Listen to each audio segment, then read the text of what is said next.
El Señor esté con ustedes.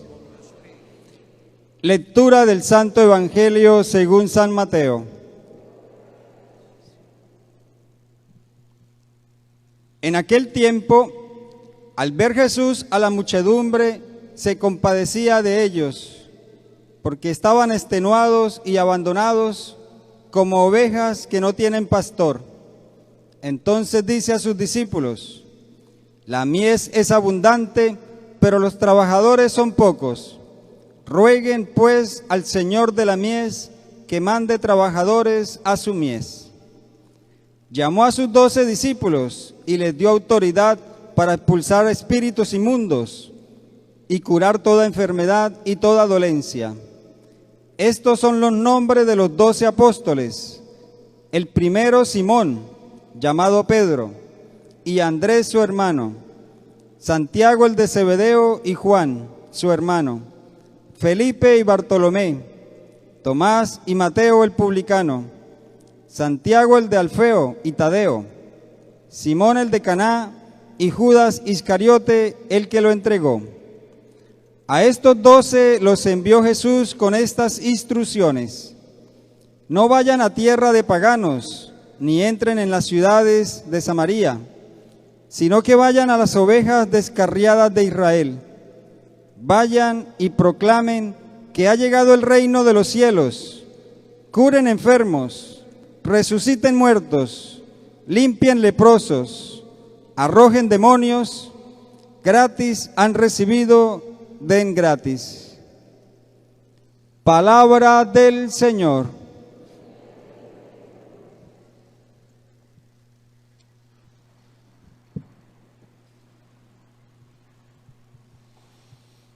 Apreciados hermanos, en este domingo el Señor nos concede reunirnos en torno a la mesa de la palabra y en torno a la mesa de la Eucaristía, que son dos alimentos que el Señor nos regala: su palabra y la Eucaristía. Y la palabra realmente es muy bonita, muy interesante. Y vamos a resaltar varios aspectos. El primero es que Dios ama al hombre y que Dios quiere salvar al hombre pecador. Y esa es una realidad que tenemos nosotros que reconocer, que Dios nos ama y que somos pecadores. Insisto en la segunda: somos pecadores. La palabra lo muestra. El apóstol San Pablo dice: en ese tiempo en que nosotros estábamos débiles, porque somos pecadores a causa de nuestro pecado. La primera lectura del Éxodo presenta esta realidad, recordando la dura esclavitud de Egipto en la que se encontraba el pueblo de Israel, que algunos autores, si no estoy mal, como Orígenes, han dicho: ese faraón es signo del demonio, ese Egipto es signo del mundo que esclaviza al hombre. Y el Señor Jesús en el Evangelio ve una multitud abatida, desesperada, como ovejas sin pastor. Esa realidad, hermanos, hemos de reconocerla. Somos pecadores. Todos nosotros somos pecadores. Y no solamente somos pecadores, hemos cometido pecado.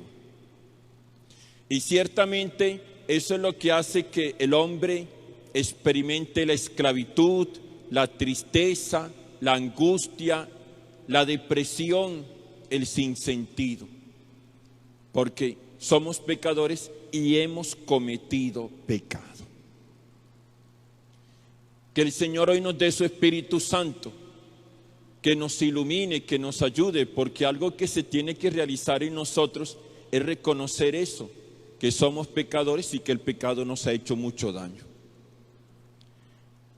En este tiempo contemporáneo, lo que está sucediendo es que en lugar de reconocernos pecadores, estamos considerando que el pecado, eso es lo que sucede es un trauma de la niñez o un trauma debido a los demás que me están amargando la vida, porque yo no soy malo ni soy pecador, son los demás.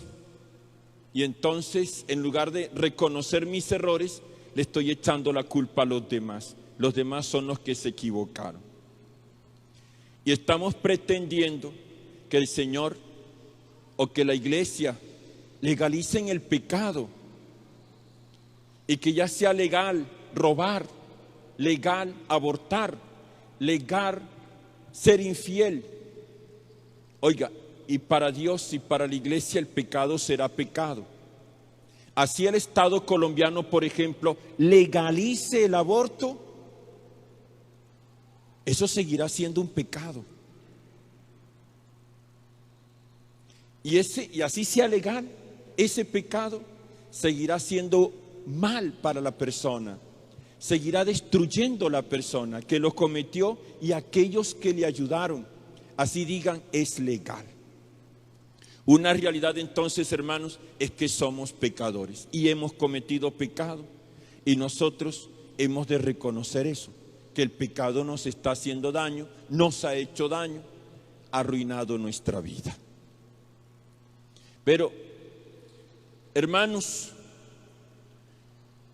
la buena noticia, como dice el apóstol San Pablo, es que siendo pecadores, siendo enemigos de Dios, el Señor nos ha amado.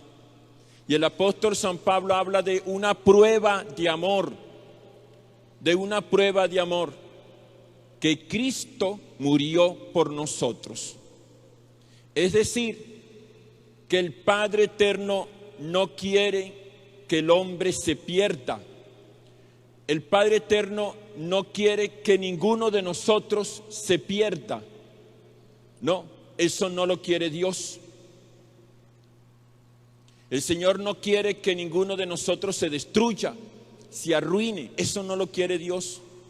Y como no lo quiere Dios, por eso dice el apóstol San Pablo, envió a su Hijo Jesucristo. Envió a Jesucristo.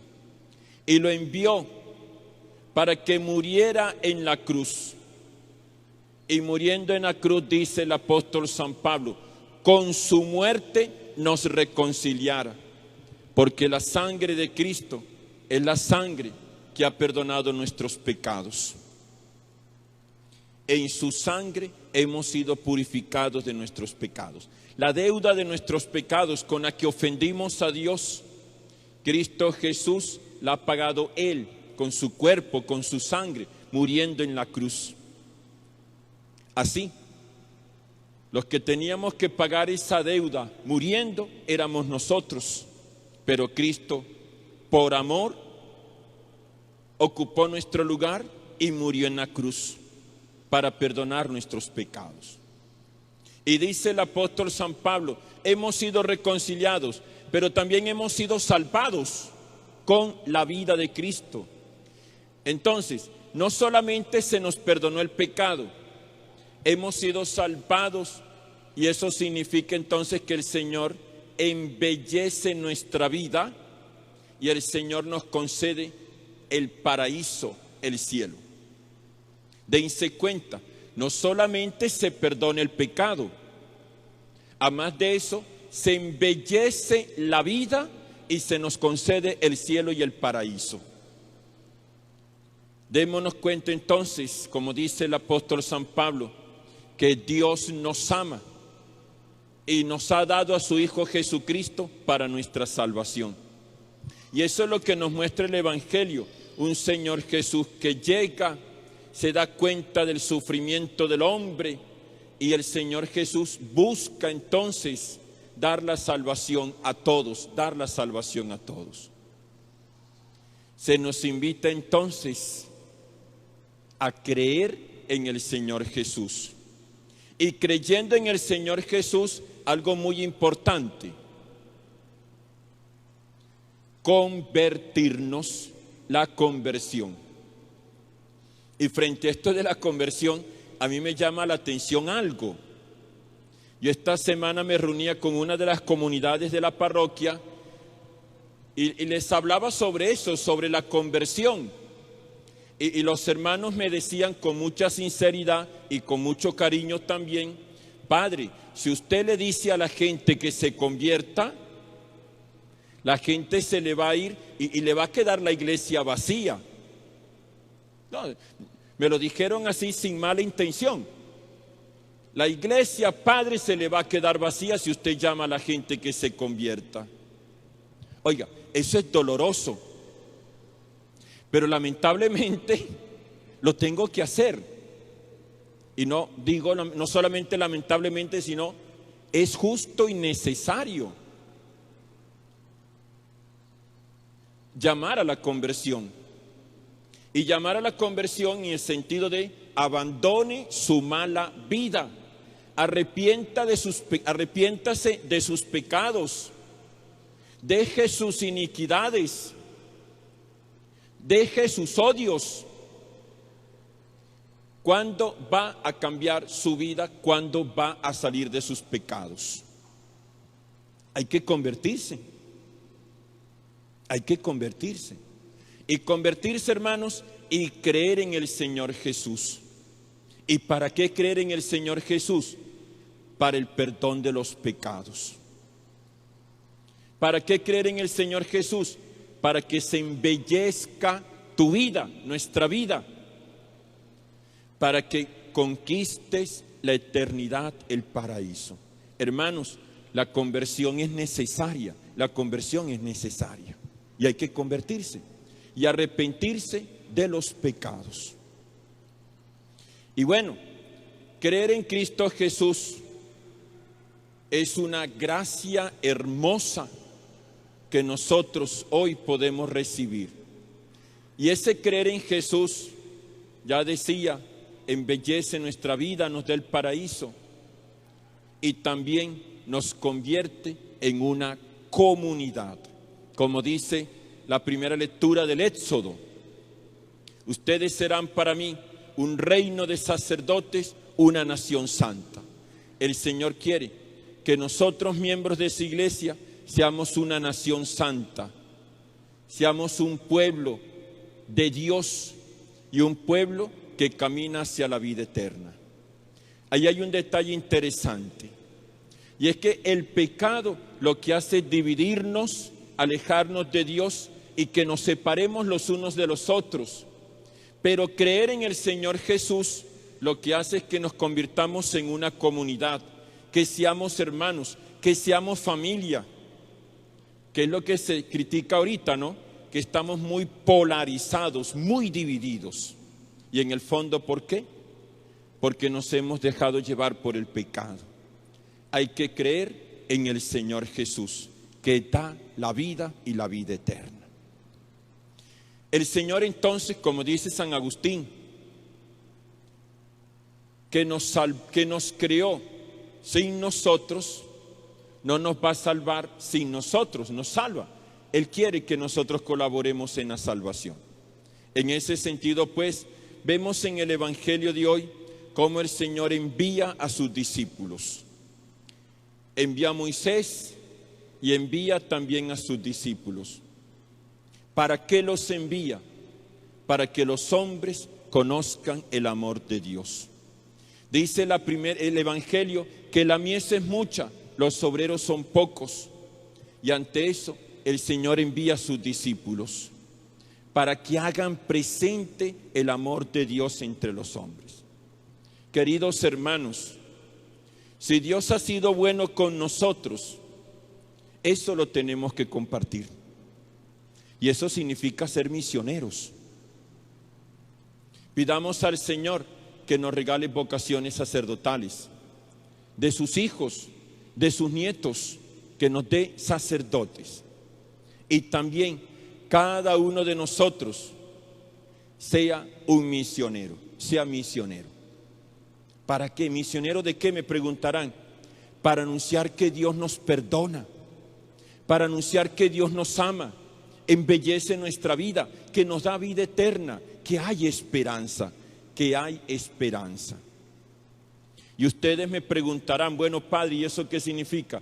Que todos tenemos que ser ministros de la comunión, todos tenemos que ser ministros de la palabra, como estos hermanos que están aquí, todos nos tenemos que ordenar diáconos, como Ramón que está aquí a mi derecha.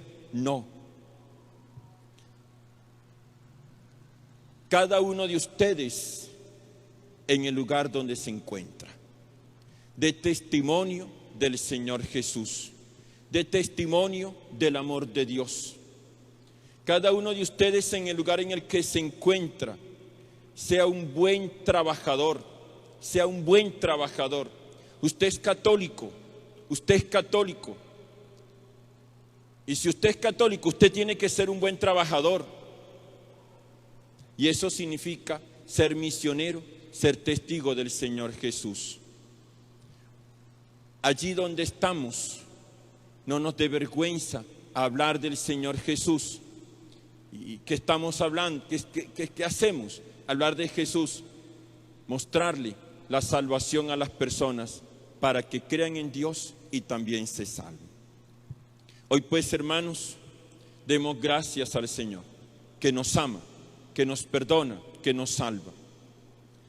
Y con alegría seamos misioneros del Señor Jesús, para que esta salvación la conozcan todos los hombres.